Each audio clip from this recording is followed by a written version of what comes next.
We travel into Central Asia to visit the fascinating country of Uzbekistan, and in this episode we'll uncover 10 surprising and interesting facts about Uzbekistan. And by the time this episode is done, you're definitely gonna want to know more and see more. Hey, what's happening guys? Leroy Kenton here, and you're watching FTD Facts. Now this episode was requested by Jasher Eshanov, and I wasn't even thinking about Uzbekistan, nor do I know anyone personally that's from the country, so I got real curious and my mind was blown. So thanks my friend. I learned a lot researching for this episode, and I hope you guys enjoy this one and learn as well. So let's just jump into the facts, okay? Now I want to start off with some basics. Uzbekistan is officially known as the Republic of Uzbekistan, and it's a landlocked country in Central Asia. It has a total land area of 447,400 square kilometers. Tashkent is its capital city as well as its largest city, and when it comes to languages, Uzbek and Russian are the official languages of Uzbekistan.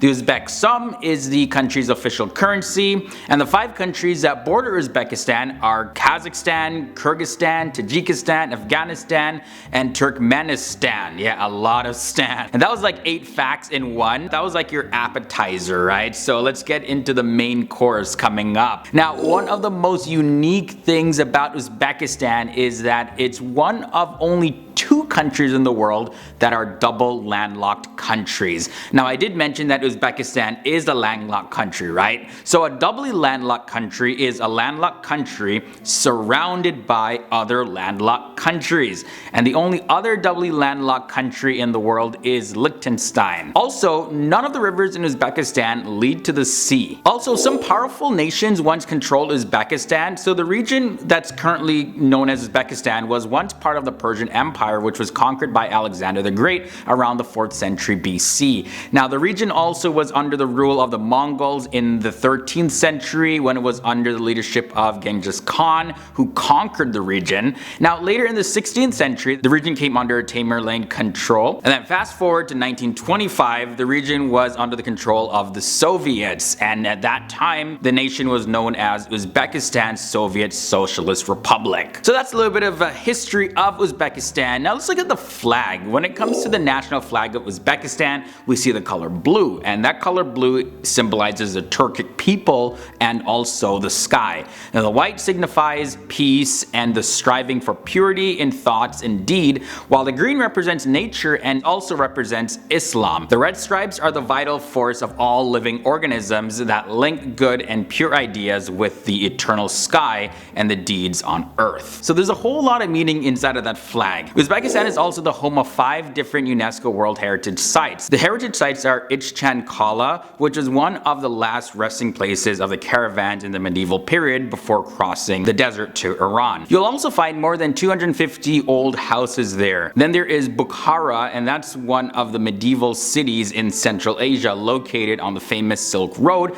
and it's believed to be more than 2,000 years old with several monuments that are still intact to this day. Other World Heritage Sites in the country include Samarkand, which is a crossroads of culture. Then there's Western Tian Shan, and finally there is the historic center of Shakh-Rizyev. Now to be honest guys, normally when we think of pyramids, literally the only thing that comes to mind is Egypt, right?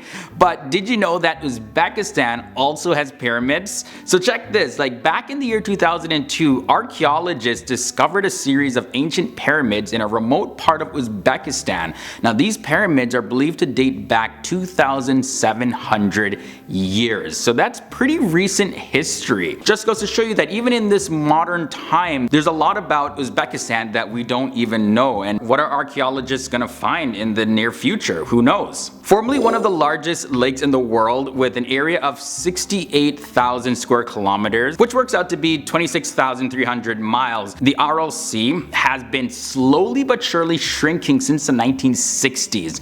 Now it's so sad seeing this. Like take a look at these photos. Those satellite images taken by NASA in August of 2014 show that for the first time in modern history, the eastern basin of the Aral Sea had completely dried up, and the eastern basin is now called Aralkum Desert. It honestly looks like one of those celebrity plastic surgery before and after photos, like just completely different. So let's talk about religion real quick. So Sunni Islam is the dominant religion in Uzbekistan, and it makes up 93% of the total population of the country, except for 1% of the Shia Muslims, but they mostly live in the territory of Bukhara and Samarkand. There's also Christians and other religions there as well that make up the rest of the percentage. Very popular across Central Asia, we have Plav, and it's nothing less than the national obsession of Uzbekistan. So you know we gotta talk about food, right? But there's a world record to go along with this. The Uzbek chefs produced a Plav dish so big that it entered the Guinness Book of World Records.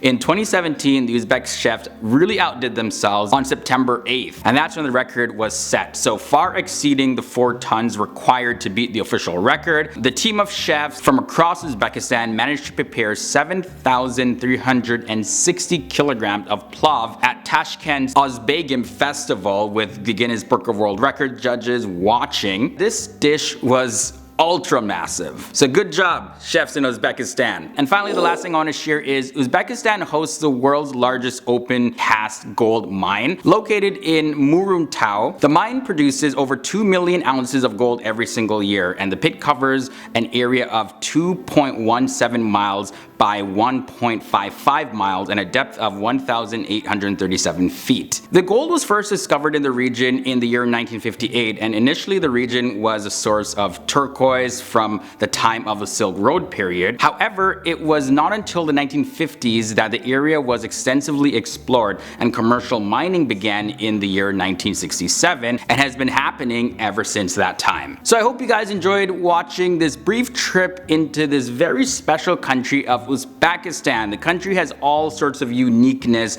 that you just can't fully cover in just one episode. So let me know if you want to see more facts about Uzbekistan, and also let me know what other FTD facts topics that you want to see. Leave a comment down below, and if I use your suggestion, I'll give you a shout out. Okay guys, so if you made it to the end, here's another episode that you gotta check out. Just tap the annotation right here, it'll take you to it, and subscribe and ring that bell to join the FTD Facts family and be notified of our daily episodes. My social media links are also down below, so shoot me a message over there. And I can't wait to see you guys next time in another episode. It's awesome learning with you. See you soon.